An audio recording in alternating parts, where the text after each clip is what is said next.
Rohku akan kuberikan diam di dalam batinmu, dan aku akan membuat kamu hidup menurut segala ketetapanku. Aku akan membuat, saudaraku. Jadi ketaatan itu tidak dibuat-buat, tetapi ketaatan itu adalah tuntunan Roh Kudus. Dengan bahasa sederhana begini, waktu kita minta Roh Kudus memenuhi hidup kita, kita menjadi tawanannya Roh Kudus, bukan tawanannya setan. Amin. Amin. Rohku akan kuberikan diam di dalam batinmu. Perhatikan ayat ini. Rohku akan kuberikan diam di dalam batinmu, dan aku akan membuat kamu hidup menurut segala ketetapanku. Itu bukan maunya saudara, maunya Tuhan. Amin. Jadi kalau orang sudah dituntun sama Roh Kudus bilang kamu pergi ke rumah si Wati, dia lagi sakit, pergi saudaraku. Mau apapun itu yang terjadi, sakit apapun dia, kita nggak peduli. Sampai situ, kamu kok datang? Mau ngapain? Saya disuruh sama Tuhan. Buat apa? Doa buat kamu. Kok kamu tahu? Aku lagi punya masalah. Holy Spirit said to me, I will pray to you in the name of Jesus. Terima berkat kesembuhan. Cuma pendek saja. Kita pulang. Mujizat terjadi. Adakah orang-orang seperti itu di sini yang mau ditawan sama Roh Kudus hidupnya? Adakah orang-orang di sini?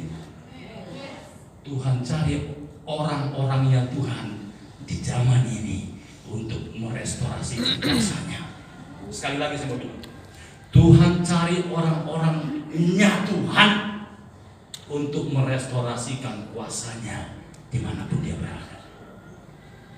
Makanya kalau orang yang ditawan sama Roh Kudus, dia pergi ke arisan itu beda. Amin. Orang yang ditawan Roh Kudus, dia pergi ke persekutuan, ke komsel pasti berbeda. Terjadi sesuatu. Dan sampai saat ini Tuhan cari orang-orang itu. 2 Tawarik 16 ayat 9. Coba dimunculkan. Roh Kudus ingatkan saya ayat ini tidak ada dimasuk di catatan saya. 2 Tawarik 16 ayat 9. Coba tampilkan mana komputernya. Nanti kita balik lagi. Oke. Jemaat saja baca. 1, 2, 3. Karena Tuhan belajar seluruh bumi untuk melimpahkan kekuatannya kepada mereka yang bersumpah kepada Dia. Dalam hal ini orang berurut. Oleh sebab itu mulai sekarang ini Amin. Itu dia saudaraku. Mata Tuhan menjelajah ke seluruh bumi. Enggak peduli saudara di kota atau di desa, di lembah atau di gunung. Amin. Mau di kampung-kampung, di desa-desa, di dusun-dusun, firman Tuhan ini berlaku atau tidak? Firman Tuhan ini berlaku atau tidak? Tuhan cari orang-orangnya Tuhan yang seperti ini untuk melakukan restorasi kuasa Tuhan. Amin. Jangan bilang saya bukan pendeta Pak Daud, saya bilang pendeta, pinggirkan dulu. Saya bukan majelis evangelis, pinggirkan dulu. Tuhan cari orang-orang yang bersungguh hati untuk menerima kuasanya, untuk melakukan restorasi dimanapun saudara berada. Tepuk tangannya semua 1, 2, 3, mana.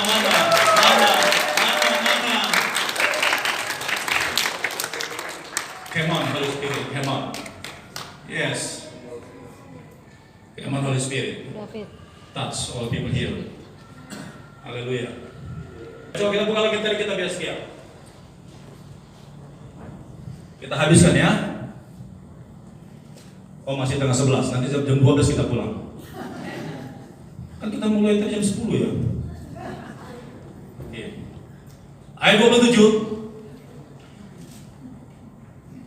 Rohku akan kuberikan diam di dalam batinmu, dan aku akan membuat kamu hidup menurut segala ketetapanku, dan tetap berpegang pada peraturan-peraturanku. Tuhan gak mau ada berhala di rumahmu, di dalam hatimu. Tuhan gak mau saudara kompromi. Tuhan gak mau lagi ada pergaulan-pergaulan di kafe, diskotik. Tuhan tidak mau semuanya saudara. Yang bikin saudara mampu untuk taat itu bukan saudara, tapi ada Roh Kudus yang menawan saudara. Ya. Ada Roh Kudus yang menawan saudara. Makanya jangan kaget tiba-tiba kalau ada orang tiba-tiba kasih berkat sama saudara atau sama saya, gitu kan, tiba-tiba dia kasih berkat, banyak sekali. Ini buat apa? Dia bilang, Pak Pendeta, saya nggak tahu, saya bukan orang banyak duit, saya juga tidak punya perusahaan. Tapi memang jelas saya dengar Tuhan suruh saya bawa berkat ini ke rumah Pak Pendeta. Terima Pak. Saya mengucap syukur Tuhan, apa yang diimani orang itu jadikan Tuhan. Amin. Saudara tahu, ternyata ada rencana Tuhan di balik ketaatannya itu. Roh Kudus tawan dia. Saudara tahu dia tawan, itu dikirim tidak bisa kemana-mana untuk antarkan dan untuk lakukan sesuatu yang luar biasa. Ternyata anaknya diangkat jadi manajer, anak yang lain masuk di universitas terkenal, dan anaknya diterima di Akabri. Wow, luar biasa sekali, hanya karena sebuah ketaatan. Amin. Oh, luar biasa sekali. Lihat ayat 28. Dan kamu akan diam di dalam negeri yang telah kuberikan kepada nenek moyangmu, dan kamu akan menjadi umatku, dan aku akan menjadi. Haleluya. Jadi kita ini berdiam di dalam hadiratnya Tuhan, saudaraku. Nah, sekarang coba kita lihat contoh. Sebenarnya masih banyak sekali poin yang harus saya sampaikan, tapi memang waktu ya, kena 11. Saya usahakan jam 11 kelar. Mohon maaf, overtime. Ya, semoga dengan seperti ini kejadiannya, dan saudara ingat khotbah yang paling lama mendengar ya ini nih pendeta satu ini gitu ya. Oke, jadi nggak apa-apa. Kalau saya teruskan ini benar bisa sampai jam 12, tapi saya akan ambil satu sampel saja, biar saudara percaya tentang ketaatan. Petrus itu 2 kali diuji tentang ketaatan, yang sesuai dengan profesinya. Ada yang masih ingat? Petrus 2 kali diuji ketaatannya oleh Tuhan Yesus yang sesuai dengan profesinya. Tuhan bekerja nggak terlalu jauh kok, di seputaran pribadimu saja. Amen. Yang pertama, waktu Yesus akan diminta untuk membayar bea pajak bait Allah. Lalu Petrus bilang sama pemungut pajak itu, memang Yesus harus membayar? Harusnya bukan warga negara asli yang bayar, harus orang-orang asing yang tinggal di kota ini yang harus bayar pajak. Tapi Yesus berkata, biar kita tidak jadi batu sandungan, pergilah memancing. Diizinkan memancing kan Petrus? Betul? Apa Yesus katakan? Apa yang Yesus katakan? Bayar. Terus? Bayar kepada pemerintah. Wah, ini kayaknya nih harus PA-nya diperpanjang. Masa nggak tahu kisah Petrus ini? Yesus berkata, pergilah memancing Dan bayarlah. Ikan ke danau, dan nanti ikan yang pertama kau dapat itu ikan pertama, berarti bukan cuma satu, banyak saudaraku. Kalau Petrus memancing seharian sampai sore, bukan satu, bisa sampai 100 dapat ikan. Tapi dia bilang, pergilah kau ke danau, ditawan rohnya saudaraku. Hidupnya ditawan dan gak melawan Petrus. Karena Yesus memang harus mau bayar pajak itu, saudara, pajak bayar Allah, butuh duit. Bahasa Toraja duit apa nih? Doi, butuh doi. Ya, ngoni butuh duit, doi. Yesus butuh duit juga, saudaraku, untuk perkara ini. Lalu Petrus tidak berbantah-bantah, dia bilang, apa iya sih Tuhan? Masa kita mau bayar bea Allah harus disuruh mancing dulu? Paling juga dapat kalau 10 sekilonya berapa, nggak nyangkut Tuhan. Tapi Petrus nggak begitu, rohnya, hidupnya sudah ditawan sama Roh Kudus. Dia bilang jalan, dia jalan saudara. Dia ambil kailnya ke danau, dia pancing. Dia nggak cari-cari tempat yang banyak ikan, karena sudah disuruh sama Tuhan Yesus. Dengar baik-baik, disuruh sama Tuhan Yesus di danau. Dia nyampe di danau, biasanya kalau tukang pancing kan di sini, nggak ada ikan nih. Otaknya pakai, nggak ada ikan. Dia nggak cuma sampai ke pantai doang. Simpel nggak? Simpel nggak nih? Begitu ditaruh umpannya, saya nggak tahu umpannya apa, saudara. Bingung saya. Karena keajaibannya yang terjadi itu apa sebenarnya? Saudara tahu yang keajaiban yang terjadi? Yesus bilang engkau akan menemukan 4 koin di mulut ikan itu loh. Saya bingung. Petrus bikin umpan apa itu? Nah coba saudara bayangkan ikan bisa ada koin di mulutnya. Kalau dia udah ada koin di mulutnya, coba saudara lain kali ambil ikan hidup, masukin 4 koin, kasih makan apapun nggak bisa makan lagi dia. Bisa nggak? Nggak bisa. Tapi inilah mujizat itu, saudaraku, berkat itu ditawan sama Roh Kudus dia, dan dia nggak berbantah-bantah, dia pancing langsung ikan itu lengket, saudaraku. Lalu dia buka mulut ikan itu, benar ada 4 koin. Kalau saya bilang saudara, ini ikan gila sebenarnya. Bukan makan cacing, bukan makan kodok, tapi koin dimakan sama dia. Tapi saudara tahu apa yang terjadi sebenarnya? Sebenarnya Tuhan yang bikin ikan itu ikan ajaib. Amin. Ikan yang mustahil. Bukankah berkat-berkat yang datang sama kita itu adalah keajaiban dan kemustahilan? Haleluya, haleluya, haleluya, haleluya, haleluya, haleluya, haleluya, haleluya. Jadi pakai logikanya Tuhan. Bilang Roh Kudus, mulai sekarang aku tawan lah aku Tuhan. Tawan Tuhan. Kalau Roh Kudus bilang kamu seharian harus di kamar nyembah aku, nyembah di kamar seharian. Orang bilang kau gila-gila, biarlah gila Tuhan. Karena aku tahu engkau sedang menawan aku. Amin.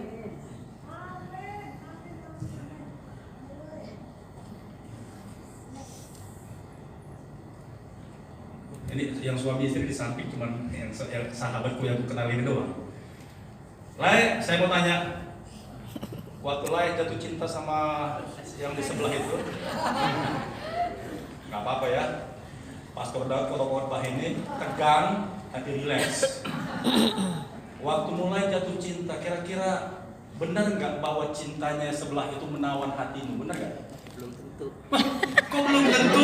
Ya benar dong. Yang benar itu nggak mungkin itu, nggak mungkin. Saya nggak percaya. Jangan diambil hati ya, ibu ya, jangan ya. Itu responnya nggak sengaja itu. Oke, kalau gitu dia kayaknya nggak mau dikoreksi dia. Ada nggak suami istri yang dekat di sini? Mana? Mana? Ibu sama bapak suami istri? Hah? Iya. Pak Ari, maaf nih ya. Pak Ari waktu mengambil ibu jadi istri karena cinta atau karena dipaksa, Pak?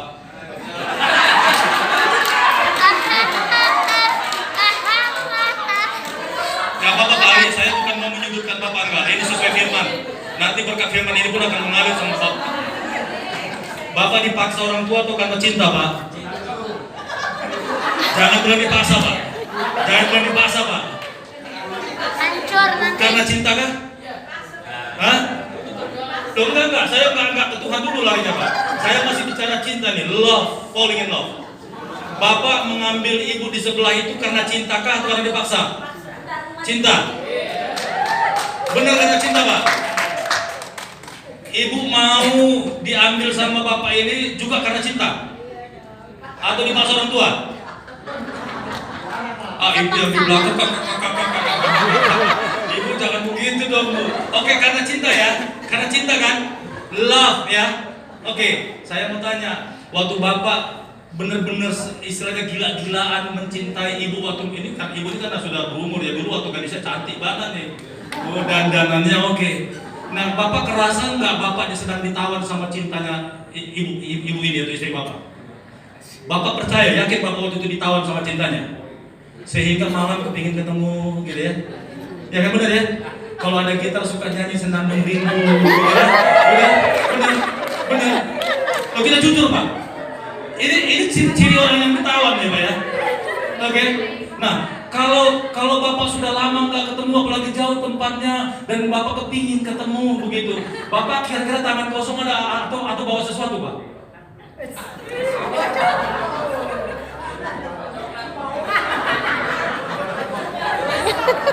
Bapak udah kangen banget nih, kangen berat mau ketemu sama doi sama pacar.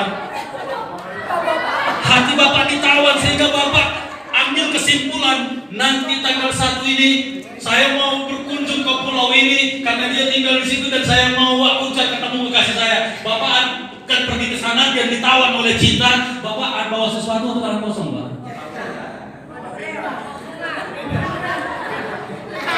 Bu, jawab Bu, bawa apa kah dia? Tangan kosong. Bawa tangan kosong, lucu kan? Nanti, kalau ibu susah nanti kita sidang. Nomor sidang, Mas. Hei, saudaraku, kita mungkin bisa tertawa lelucon. Bapak ini bukan kita permalukan, tapi kita cek sama diri kita. Bukan hanya laki-laki yang ditawan, tapi perempuan pun ditawan dengan cintanya laki-laki. Bahkan saya mau bilang perempuan lebih gila-gilaan lagi kalau dia sedang ditawan sama cinta sama pacarnya. Ya, Bapak pernah pacaran.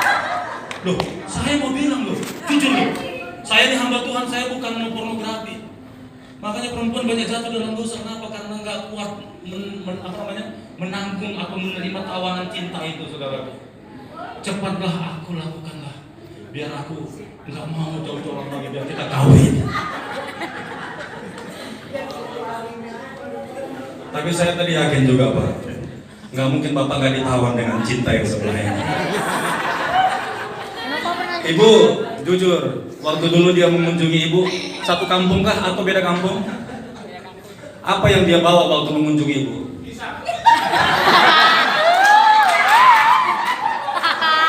Bu, kalau di Tapanuli, dengar. Kalau di Tapanuli itu yang paling simpel nenas, ya kan? Kalau beras nggak mungkin tuh masuk bawa beras gitu ya.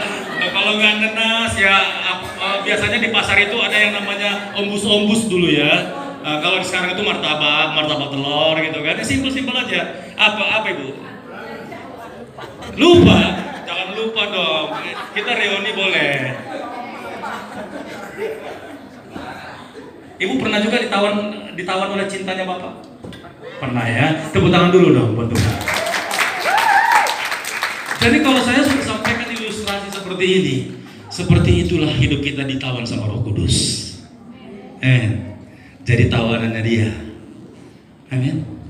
Kadang-kadang kita lagi sedih, ada masalah, Roh Kudus bilang, jangan menangis.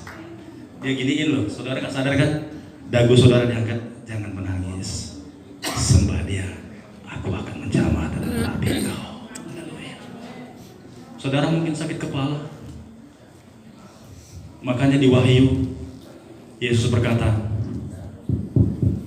lihat, aku berdiri di buka pintu. Barang siapa yang membukanya, aku akan masuk ke dalam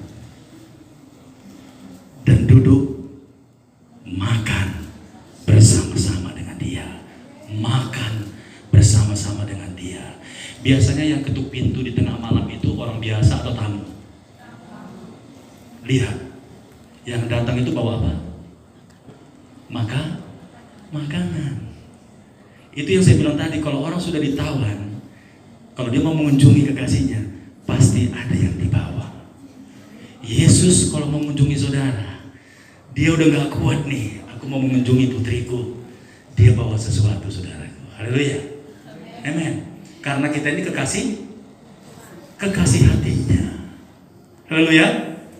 Tetapi saudara tahu nggak? Kalau seandainya Yesus itu saya ibaratkan adalah laki-laki tadi yang sedang ditawan oleh cinta pacarnya. Di kamarnya itu, rumahnya udah tahu dia di kamar itu. Rupanya perempuan itu lagi sakit kepala berat, maaf mungkin sedang waktunya siklusnya bulanannya saudara. Haleluya. Nah perempuan di kamar ini pasti nggak kelihatan cantik, pasti porak-poranda saudara. Pakai daster, ya kan, bahkan mungkin belum mandi gitu ya. Oke, rambutnya uyak-uyakan gitu ya. Nah, giliran pacarnya datang saudaraku bawa makanan dan dia ketuk pintunya. Mira, kira-kira yang di dalam kamar tahu nggak itu pacarnya dia? Tahu. Oke. Begitu dia ketuk lagi, Mira, yang tadinya di dalam lagi sakit gigi berat, udah sampai di ubun-ubun tuh sakit giginya saudaraku. Tiba-tiba waktu dengar ketukan panggil Mira, sakit giginya hilang nggak? Sakit giginya hilang nggak? Serius nih? Sakit giginya hilang nggak? Yang bilang hilang katakan amin. Amin, hilang saudaraku. Tadi rambutnya yang goyang-goyangan itu dia tiba-tiba dia cari kaca dia langsung sisiran saudaraku. Wah, pokoknya sebelum pintu dibuka harus rapi dulu. Ganti baju benar. Dan begitu buka pintu, halo sayang, aku rindu banget padamu. Haleluya. Orang yang ditawan sama Tuhan, sekali lagi, orang yang ditawan sama Tuhan punya kehidupan seperti itu. Begitu bangun, I love you Jesus. Thanks for today.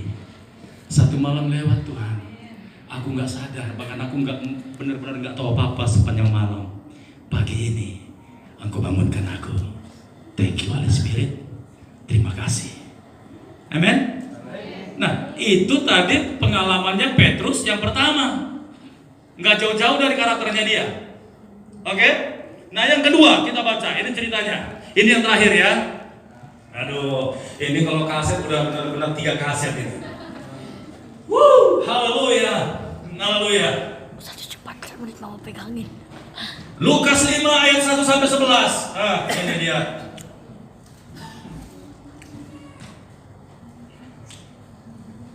Minum dulu ya, Pak.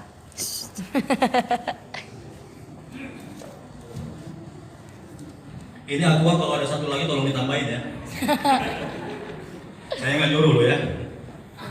Lukas 5 ayat 1 sampai 11. Judulnya apa sih, Dok? Oh.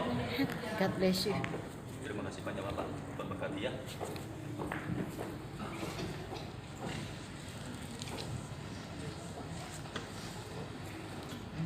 Ambil itu yang kamu buang, ambil. Oke, Lukas 5 ayat 1 sampai 11 judulnya penjala ikan menjadi Penjala manusia. Nah, ini yang kedua. Nggak jauh-jauh dari sifatnya Petrus dan pekerjaannya Petrus. Saya akan baca cepat saja. Pada suatu kali Yesus berdiri di pantai danau Genesaret. Sedang orang banyak mengerumuni dia hendak mendengarkan firman-Nya, firman Allah. Ayat 2. Ia melihat 2 perahu di tepi pantai. Nelayan-nelayannya telah turun dan sedang membasuh jalannya. Ia naik ke dalam salah satu perahu itu, yaitu perahu Simon, dan menyuruh dia supaya menolakkan perahunya sedikit jauh dari pantai. Sedikit jauh dari pantai. Tidak seperti biasanya. Lalu ia duduk dan mengajar orang banyak dari atas perahu. Setelah selesai berbicara, ia berkata kepada Simon, bertolaklah ke tempat yang dalam. Tadi lebih jauh, sekarang lebih apa? Dalam. Lebih dalam. Nah, dan tebarkanlah jalamu untuk menangkap ikan. Ayat 5, Simon menjawab, Guru, telah sepanjang malam kami bekerja keras dan kami tidak menangkap apa-apa. Tetapi karena Engkau yang menyuruhnya, aku akan menebarkan jala juga. Sampai ayat 5 dulu, saudara. Petrus bilang apa sama Tuhan Yesus? Tuhan, sudah sepanjang malam kami menangkap ikan, tidak ada satupun ikan yang kami tangkap. Petrus itu nelayan kelas kakap, saudaraku. Dan seperti biasanya, ikan itu memang harus ditangkap pada malam hari. Kenapa? Danau itu dalam. Kalau dalamnya Aku balik lagi. kubangan air cuma 2 meter, itu bukan danau, empang. Ngerti ya maksudnya ya? Ini danau kan? Kayak danau Toba itu ya. Dalam. Tapi Petrus sehari-hariannya dia nelayan nangkap ikan, saudaraku. Dan ilmu pengetahuan nelayan, nangkap ikan yang paling tepat adalah malam hari. Kenapa malam hari? Karena ikan pada malam hari itu di atas air semua. Ikan kalau tidur malam hari, ikan tidur juga loh, tapi matanya nggak tertutup. Nggak ada kelopak matanya. Benar. Kalau saudara punya ikan punya kelopak mata, kasih sama saya. Itu barang antik itu. Ikan tidur, saudaraku. Malam hari dia ngambang di atas. Sekalipun kena ombak atau kena gelombang perahu, ikan itu nggak sadar kalau itu perahu, karena seperti biasa di permukaan air itu goncang. Nah, tapi apa yang ada di pikiran Petrus? Dia tebarkan jala kiri kanan, putar lagi sepanjang malaman sampai besok pagi, nggak dapat apa-apa. Ikannya kemana? Apa habis? Ikannya kemana? Petrus bilang, guru, kami sudah sepanjang malam, kami sudah menjala ikan, tapi tidak kami dapat. Lalu Yesus bilang, bertolaklah, bawa perahumu. Yesus ada di mana? Di perahu di perahu Petrus itu. Benar kan? Lalu dia bilang, bawa ke tempat yang lebih dalam. Waktu Yesus suruh Petrus membawa perahunya ke tempat yang lebih dalam, ini malam hari atau siang hari? Siang. Wih, siapa yang bilang malam tadi? Orang Petrus sudah sedang berbenah-benah kok. Berarti pagi. Jangan sampai lari dari kenyataan firman. Pagi hari Yesus melihat ada dua orang sedang ngerapi-ngerapiin jala. Ternyata sepanjang malam mereka menjala ikan, tidak dapat. Ikannya rupanya nggak tidur, begadang dia, saudara, ikannya. Kalau ikan begadang di mana? Di bawah. Kadang-kadang kalau saya baca Alkitab ini, Roh Kudus buka begitu ya, saya kadang-kadang senyum menggelitik gitu loh. Iya Tuhan ya, kenapa gue bodoh banget ya? Tuhan Yesus tolong. Kalau seandainya semua orang menghidupi firman ini, cukup Lukas 5 ini dihidupin, saya percaya gereja Cahaya Hijau ini kaya semua. Bukan kaya hanya harta, saudaraku, kaya rohani dan kaya kemuliaan Tuhan. Haleluya. Nah, lalu saudaraku, Yesus suruh perahunya itu bukan lagi di ukuran biasa, tapi majukan lagi ke tempat yang lebih dalam. Lalu Petrus berkata begini, karena engkau yang menyuruhnya, dikatakan tadi, tetapi karena engkau menyuruhnya, aku akan menebarkan jala juga. Lalu begitu sudah agak dalam, Petrus sebenarnya mati-matikanya jalan. Karena saudara tahu nggak, jala itu kalaupun misalnya jalannya nelayan yang sedengkul, paling yang ditebarkan begini, benar ya jala itu ya? Benar kan? Nah kalau ditarik dari ujung jala sampai bawahnya paling ada 2 meter, 4 meteran. Tapi mungkin bukan jala itu yang dipakai ya, jalannya lebih besar lagi kali ya. Setuju ya? Belum pernah ke laut kan? Ini biasanya Toraja sama orang Manado masih tahu gitu. Tahu ya? Saya berharap saya khotbah ini tidak respon. Karena engkau yang menyuruhnya, aku akan melakukannya juga. Petrus itu berpikir, saudara, jalaku ini kalau aku ambil ukuran yang paling dalam, ditebarkannya, itu jala biasanya di atasnya itu ada pelampung biar gak jatuh. Di bawahnya itu ada pemberat, ada besi, benar ya? Nah dia tebarkan jalannya, saudara. Itu paling kalau diukur sama danau itu gantung seperti ini jalannya. Ini kapal itu, ini segini jalannya. Jadi jalannya itu keliling begitu, ikannya di bawah itu kan siang-siang dia nggak masuk. Menurut Petrus ini nggak mungkin. Tapi karena engkau yang menyuruhnya, coba kita lihat ayat berapa 6. Dan setelah mereka melakukannya, ini ditawan sama Roh Kudus, ya. Mereka menangkap sejumlah besar ikan sehingga jala mereka mulai. Saudara tahu begitu dilepaskan sama Petrus, wah dia keliling. Dia nggak tahu sebenarnya Tuhan Yesus dalam alam roh dia bilang, itu ikan dari pinggir-pinggir danau semua itu kumpul, saudaraku, dan wah dengan kecepatan besar orang Yesus bilang masuk kamu ke dalam jaringan itu. Itu ribuan saudaraku ikan masuk ke dalam jala itu. Dan anehnya ikan itu tenang di situ begini, saudara. Haleluya, haleluya. Wow. Yang diberkati katakan amin. Amin. Begitu dirasakan sama Petrus, sentakannya gede banget ini. Ikan apa ini? Besar-besar. Ditarik saudara. Benar saudaraku. Yang nggak mungkin jadi mungkin. Amin. Yang lebih dahsyatnya saya mau bilang, Tuhan Yesus bisa suruh ikan yang di ujung danau sana untuk datang ke sini. Datang.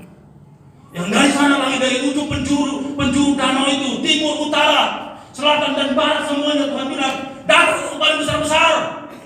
Masuk di sini. Saya mau bilang gereja ini pun pengusaha-pengusaha besar akan dikirim oleh Tuhan ke sini kepada orang yang percaya. Kalau ada yang Tuhan temukan di sini, orang-orangnya Tuhan, orang yang percaya.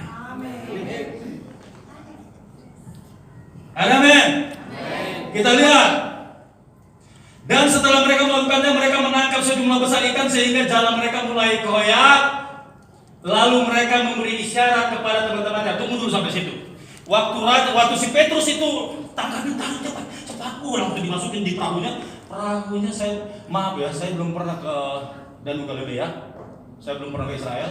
Tapi kalau saudara ada yang kasih tiket, saya akan pergi nanti. Istilahnya gini saudaraku, saya nggak tahu persis besar kapal itu, perahu tadi. Apakah 5 meter? Ibu pernah selalu? Berapa meter? Berapa meter ya Bu Yulia? 5 sampai 10 ya, apa sampai ini ya, dari tembok itu ya. Dari tembok itu ya. Oke. Nah, oh dari sini ya kapalnya. Sebesar ini. Loh, coba saudara bayangkan, nanti kita baca ya ayatnya ya. Lalu mereka memberi isyarat kepada teman-teman mereka, teman-temannya di perahu yang lain supaya mereka datang membantunya, dan mereka itu datang lalu mereka bersama-sama mengisi kedua perahu itu dengan ikan hingga hampir. Coba saudara bayangkan, tadi dikatakan perahunya sepanjang ini, ikan yang gede-gede itu dimasukin sama Petrus saudaraku. Tadinya perahunya itu dari permukaan air segini, tapi karena diisi ikan gede-gede saudaraku, itu perahu lama-lama dengan air udah begini. Ngerti maksudnya saudara? Itu Petrus saking senangnya ambil berkat itu, dia nggak menyadari perahunya hampir. Seandainya Petrus itu kayak orang Batak, kayak orang Ambon, kayak orang Toraja, yang maaf aja, tapi nggak ada di sini. Saya singgung suku-suku karena memang kita sama semua. Yang notabene pelitnya bukan main, nggak mau bagi-bagi. Petrus selamat nggak? Apa yang terjadi? Waktu tenggelam ikannya kemana? Lari lagi. Dapat apa dia? Saya mau bilang sama saudara, kalau saudara dapat berkat besar, panggil teman-temanmu, bagi berkat itu, biar engkau tidak tenggelam. Mana tepuk tangannya?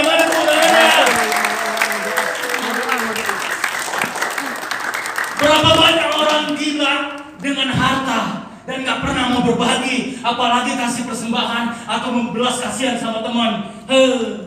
Mas 10.000 ya. Jangan. Saudara, Mau doa. udah tidur di kamar, gerbang dari kunci belum ya? Cek lagi. Oh udah. Apa banget ya? Pintu sudah. Jendela sudah. Mau tidur lagi dia. Tadi siang berapa ratus juta ya? Dia pergi lagi ke peti, dia hitung lagi. Jam 3 sore, jam 3 malam. Setiap hari seperti itu ada roh was-was, roh khawatir, roh takut, lama-lama gila. Saya berharap di sini nggak ada yang seperti itu. Siapa yang setuju kalau diberkati bagi-bagi? Siapa yang setuju katakan? Kalau saudara nggak angkat tangan, Tuhan nggak mau dengar. Siapa yang setuju? Tepuk tangan sekali lagi buat saya.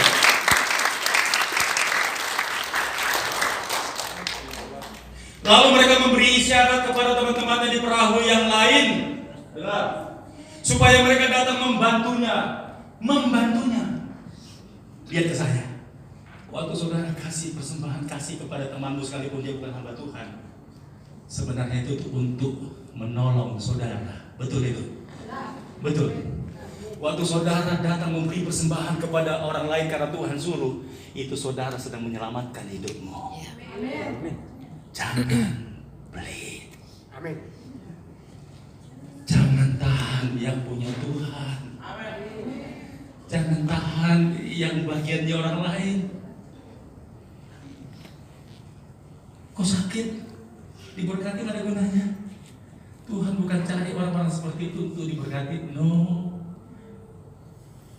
Tuhan kasih rohnya dan menawan saudara untuk lakukan pekerjaan yang besar.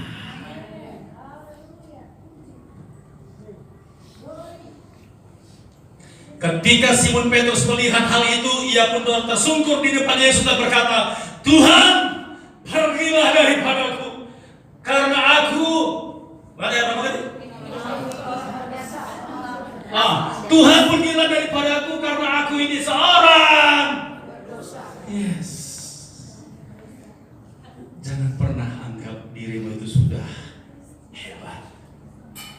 Hal kecil saja Tuhan tes. Petrus mengakui dia orang yang berdosa. Tapi kalau saudara mau ditahirkan sama Tuhan, dibersihkan rohnya, hatinya, dan diberi roh ketaatan, saudara akan lihat buah-buahnya. Ada nih? Siapa yang diberkati Tuhan pada hari ini? Haleluya. Berikan tepuk tangan sekali lagi buat Tuhan. Yes Lord. Give praise God. Haleluya. Yes Lord. Kita kalau sampai di sini, saya undang pemusik. Siang hari ini kalau saudara dicamah sama Tuhan, saya undang saudara maju ke depan. Nanti kalau Roh Kudus mau berkati saudara, saudara jangan tahan langkah kakimu itu aku mau diberkati sama Tuhan. Haleluya.